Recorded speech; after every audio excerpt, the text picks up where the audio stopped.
ओम शांति। आज जिस प्रकार हमारे कर्मों के बहुत सारे गहरे राज या बहुत सारे गहरे सिद्धांत होते हैं, कर्मों के हिसाब किताब भी बहुत गहरे हैं। जिस प्रकार आज हम बहुत नॉर्मली तरीके से भी कर्म करते हैं, लेकिन उसमें भी हमें बहुत कुछ सोचना होता है, क्योंकि आज जो कर्म किया जा रहा है, या भले वो बोल के द्वारा हो, सोच के द्वारा हो, कर्म के द्वारा हो, लेकिन उस कर्म का जब रिजल्ट आता है हमारे पास, तो या तो वो दर्दनाक होता है या दुखदाई होता है।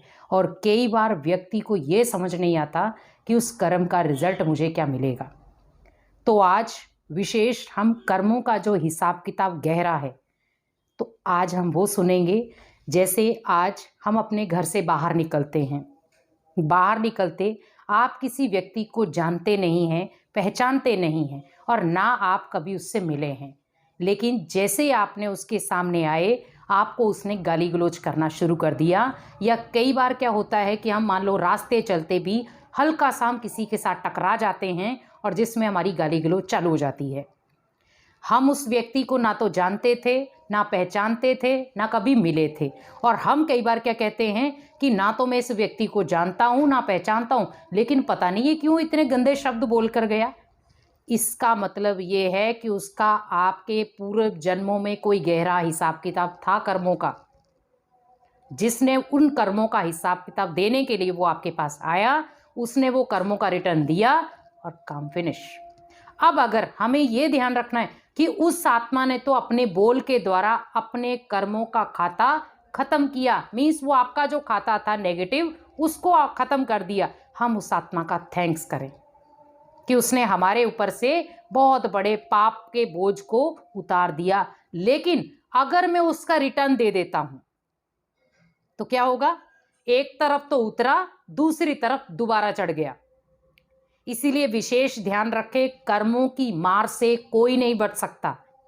आज हम भले कितने भी खुश हैं, लेकिन कर्म ऐसी चीज है जो व्यक्ति जो बड़े बड़े भले कैसा भी है, उन कर्मों से नहीं बच सकता, क्योंकि कर्मों के साथ धर्मराज खड़ा है। तभी हम कई बार कईयों को कहते भी हैं कि अच्छे कर्म करो, क्योंकि अच्छे कर्मों से जीवन में अच्छाई आती है, बुरे कर्मों से जीवन में हमेशा दर्द आता है।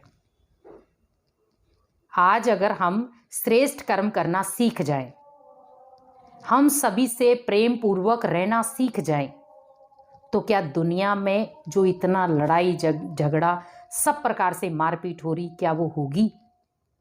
नहीं होगी, क्योंकि कहीं ना कहीं उसका प्रभाव हमारी सोच से चालू होता है। क्योंकि व्यक्ति कर्म वही करता है जो उसने यहां से सोचा होता है। अगर वो व्यक्ति अपनी सोच को सुधार ले, उसके कर्म खुद ब खुद सुधर जाएंगे। और अगर उसने अपनी सोच को नहीं सुधारा, तो कहीं ना कहीं वो उल्टे कर्म करेगा, और उसे कोई नहीं रोक सकता। और कई बार व्यक्ति खुद ही कह देता है कि मैं चाहता नहीं था बोलना, लेकिन बोल दिया। मैं चाहता नहीं था ये कर्म करना, लेकिन कर दिया। लेकिन उसका रिजल्ट भले वो 1 साल हो, 1 महीना हो, 2 साल हो, लेकिन आता बहुत तरीके से है, क्योंकि उससे कोई नहीं बच सकता। आज जीवन में भले हमारे सामने कितने भी सर्कमस्टांस आए, बीमारियां आई, रोग शोक आए, दुख अशांति आई, पीड़ाएं आई, चिंताएं आई, फैमिली के दर्द आए, लेकिन उसमें भी हम अपने आप को देखें, मेरा कर्म कैसा है। क्या मेरे कर्म को देख के कई आत्माएं लेसन ले रही हैं? जैसे हम सागर को ऊपर देखते हैं, ऊपर तो शांत सागर आपको नजर आएगा, लेकिन जब उसकी गहराई में आप जाएंगे तो वो आपको और शांत नजर आएगा। क्योंकि ऊपर में तो कभी कभी लहरें अशांत कर देती हैं उसको। हमारे ब्रेन में भी क्या है? लहरें हैं बहुत सारी, जिसको हम कह सकते हैं नेगेटिव भी और पॉजिटिव भी। जैसे हम ब्रेन का टेस्ट कराते हैं तो उसमें क्या आता है? तरंगे आती हैं कि आपकी सोच संकल्प की लेवल कहां तक है। हमें उस चीज की चेकिंग करनी है कि आज जो मैं कर्म कर रहा हूं, उससे कितनी आत्माओं को दुख मिल रहा है, कितनी आत्माओं को पीड़ा मिल रही है। जीवन में कर्म करना बहुत एक समझदारी की परिभाषा बन चुकी है आज के दौर में। हम ये नहीं है कि हम नॉर्मली जो भी दिल में किया वो कर्म कर लिया। आज हम कहीं बैठ रहे, ये भी एक कर्म में काउंट हो रहा है। हम भोजन कर रहे, ये भी एक कर्म में काउंट हो रहा है। इवन देन कि हम अगर किसी से फोन पे बात कर रहे, ये भी हमारा एक कर्म काउंट हो रहा है। लेकिन हम उसको एक साधारण परिभाषा में ले जाते हैं। गहरे राज अगर कर्मों के हम समझ जाएं तो घर घर में लड़ाई ना हो। कर्मों के अगर गहरे राज हम समझ जाएं तो दुनिया में अत्याचार बंद हो जाए, दुनिया में पापाचार बंद हो जाए। तभी कहा जाता है कि पापाचार का अंत कब होता है? जब उसकी आदि पास में आ जाती है। तो हमारे पाप कर्मों का भी घड़ा कब भरेगा? जब हमें कोई पुण्य का रास्ता बताएगा। और कई बार आप किसी से लड़ रहे हैं, आपको कोई समझा रहा है, तो हम क्या कहते हैं? ये अपने आप को समझदार समझते हैं। हम समझदार नहीं हैं, लेकिन आप समझदार हो, लेकिन कर्मों के अकॉर्डिंग नहीं हो। इसी प्रकार जीवन का जो भी लेन देन है, उसके साथ साथ आप विशेष ध्यान रखो कि आपके कर्मों का भी लेन देन हो रहा है। हम कोई भी त्योहार आता है, एक दूसरे के साथ मिठाई शेयर करते हैं, मेल मिलाप रखते हैं, प्यार से बातचीत करते हैं। उससे क्या छवि बनती है आपकी? कि आपके अंदर एक सभ्य व्यक्ति रहता है। आपके कर्म सभ्य हैं, आपके बोल सभ्य हैं। तो जीवन में उसी प्रकार हमारे जो भी रणनीतियां हम बनाते हैं। हमने त्योहारों में देखा, एक दिन दिवाली आई, हम घर घर में जाकर मिठाई बांटेंगे। एक दिन बांटी हमने, सदा नहीं। लेकिन अगर हम श्रेष्ठ कर्म करें तो हर दिन हम लोगों के घर में मिठाई बांट सकते हैं। जितने लोगों से आप मिले, सभी से अच्छे तरीके से बात करें, अच्छे तरीके से मिलन मनाएं, अच्छे वाइब्रेशन दें, अच्छे संकल्प दें। आप तो उनको डेली मिठाई दे सकते हो, आपको एक त्योहार पे मिठाई नहीं देनी। फिर हम कई बार गले मिलते हैं। गले मिलना मीन्स क्या? आपस में मिलाप, मिलन को बढ़ाना, मेल मिलाप को प्यार से रखना। लेकिन कहीं ना कहीं वो मेल मिलाप आज कहीं ना कहीं क्या हो रहा है? दुश्मनी में कन्वर्ट हो जाता है। क्योंकि जीवन के बहुत सारे ऐसे पहलू हैं जहां पर हम सोचना नहीं चाहते, लेकिन सोच लेते हैं। क्योंकि कहते हैं ना कि व्यक्ति अगर एक आंख अपनी बंद कर दे, एक आंख से वो आधा अधूरा देखेगा, पूरा नहीं। और अगर वो दोनों आंखों को बंद करके देखे तो उसे कुछ भी नजर नहीं आएगा। फिर तो वो ब्लैंक में कुछ भी कर सकता है। और जिसमें आज सबसे ज्यादा जो कर्म बन रहे हैं, वो किसकी शिकार हो रहे? शक और वहम के, जिसका दुनिया में कोई इलाज नहीं है। कहते ना, व्यक्ति भले कितना भी बड़ा हो, कितना भी रिच हो, लेकिन जहां शक और वहम आ जाए, वहां उसका कोई इलाज नहीं है, उसके पास भी नहीं है, और ना किसी साधु सन्यासी के पास है उसका ज्ञान। क्योंकि वो ऐसी चीज है जो अंदर ही अंदर व्यक्ति को खोखला करती जाती है। व्यक्ति सोचने, समझने, बोलने, करने, हर चीज की शक्ति को नष्ट करता जाता है। जीवन में बचा क्या है? कुछ क्षण बचे हैं, वो हम भगवान की याद में तो नहीं बिता रहे, हम अपने उल्टे कर्मों में उस चीज को बिता रहे।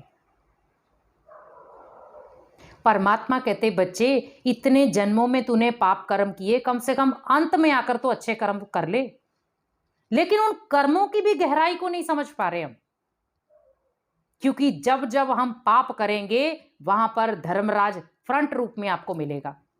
क्योंकि कहीं ना कहीं हमें पाप से डर जरूर लगता है कि क्या पता मेरे साथ ऐसा कुछ हो ना जाए, क्या पता मेरे साथ ऐसा ना हो जाए। और कई बार जब हमारे जीवन में कोई ऐसी चीज़ें आती हैं, अचानक एक्सीडेंट हो गया, अचानक हार्ट फेल हो गया, अचानक कोई ऐसी ट्रेजेडी हो गई जो हम नहीं चाहते थे, तो कहीं ना कहीं उस समय हमें वो पाप कर्मों का याद आता है। तो हम क्या कहते हैं उस समय फिर कि हम काश मैं उस समय पुण्य कर्म कर लेता तो शायद मैं बच जाता। ज़रूर मैंने पूर्व जन्मों में कोई कर्मों के हिसाब किताब उल्टे किए हैं, तब जाकर मुझे इसकी सज़ा मिली है।